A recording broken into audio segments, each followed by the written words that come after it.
શામજી વેલજી વિરાણી ટ્રસ્ટના એડવોકેટ દરજ્જે છેલ્લા 5 વર્ષથી શામજી વેલજી વિરાણી ટ્રસ્ટને ક્યાંક ને ક્યાંક વિવાદમાં ઢસડવાના જે પ્રયત્નો ચાલુ થયા હતા, પરસોત્તમભાઈ પીપળિયા દ્વારા ગ્રાઉન્ડ બચાવો સમિતિ, વિરાણી બચાવો સમિતિના નેજા હેઠળ જેમને કાયદાકીય ક્યાંય સમર્થન ન હતું, પણ એક આંદોલનના સ્વરૂપે જુદી જુદી આંદોલનાત્મક કાર્યક્રમો ચાલુ થયા હતા.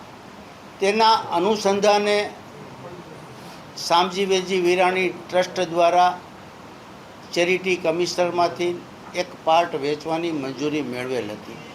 આ મંજૂરી મળતા આંદોલનો ચાલુ થયા હતા.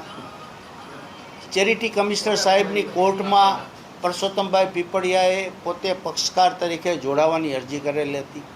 એ અરજી કાઢી નાખવામાં આવી હતી અને અંદાજે ચારક વર્ષ થયા. ત્યારબાદ ડેપ્યુટી કલેક્ટર સાહેબની કોર્ટમાં કેસ ચાલતો હતો. આ મેટરમાં પણ પરસોત્તમભાઈની અરજી કાઢી નાખવામાં આવેલી હતી. તેમને કોઈ લોકલ સ્ટેન્ડિંગ નથી, એમને કોઈ કાયદાનું સમર્થન નથી. એ બાબતોને ધ્યાનમાં લઈને ડેપ્યુટી કલેક્ટર સાહેબે એમની અરજી કાઢી નાખેલી હતી. એમની સામે એમણે રાજકોટ કલેક્ટર સાહેબની કોર્ટમાં એક અરજી કરેલ હતી.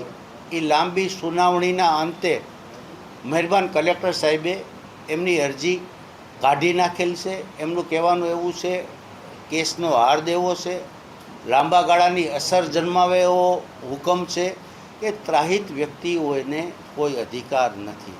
તંત્ર અને શામજી વેલજી વિરાણી સાથેના જે કાંઈ કેસો છે એમાં શામજી વેલજી વિરાણી જવાબ આપવા બંધાયેલું છે, પણ કોઈ ત્રાહિત વ્યક્તિ, કોઈ સગીરના વાલી દરજ્જે કે વિરાણીમાં અમે ભણ્યા હતા એટલે અમારે આ કરવું જોઈએ એવી જે વાતો હતી, એ વાતોનો ફુગ્ગો ફૂટી ગયો છે.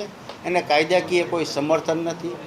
આપ સર્વના માધ્યમથી રાજકોટ કલેક્ટર સાહેબ જે હિંમત ભર્યો ચુકાદો આપ્યો છે, એ સમગ્ર સૌરાષ્ટ્રની અંદર લાંબા ગાળાની અસર જન્માવશે કે રાજકોટમાં છેલ્લા ઘણા ટાઈમથી જુદી જુદી બાબતો, જુદી જુદી પ્રવૃત્તિમાં નામ ઠામ ઠેકાણા વગર અથવા નામ ઠામ ઠેકાણા સાથેની અરજી કરવામાં આવતી હતી.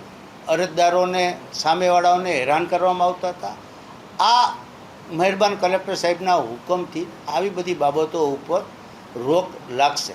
શામજી વેલજી વિરાણી ટ્રસ્ટ અહીંયા અદ્યતન બિલ્ડિંગ ઊભું કરવાનું છે આગામી દિવસોમાં. જુદી જુદી ફેકલ્ટીઓ અહીંયા ચાલુ થઈ ગઈ છે. પ્રાથમિકથી કોલેજ સુધીનું શિક્ષણ હાલે ચાલુ છે. શિક્ષણના હેતુ માટે જે કાંઈ કરવું પડશે એ શામજી વેલજી વિરાણી ટ્રસ્ટ કરશે, પણ કોઈ વેચવાની વાત હાલના તબક્કે નથી. અમે તો ડે 1થી કહીએ છીએ કે પરસોત્તમભાઈનો કોઈ અધિકાર નથી. તંત્ર જે અમને પૂછશે એનો અમે જવાબ આપવા બંધાયેલા છીએ. હવે શું કરવું એ પરસોત્તમભાઈએ જોવાનું છે, કઈ ઓથોરિટીમાં જશે. ટ્રસ્ટ પ્રાથમિક અને મક્કમતાથી માનહાનિના દાવા વિશે વિચારી રહ્યું છે અને એક્સપર્ટો સાથે એમની બેઠક ટ્રસ્ટની થઈ ગઈ છે. આગામી દિવસોમાં કદાચ માનહાનિના સંદર્ભમાં એકાદ નોટિસ આપવાની પણ ટ્રસ્ટની ગણતરી છે.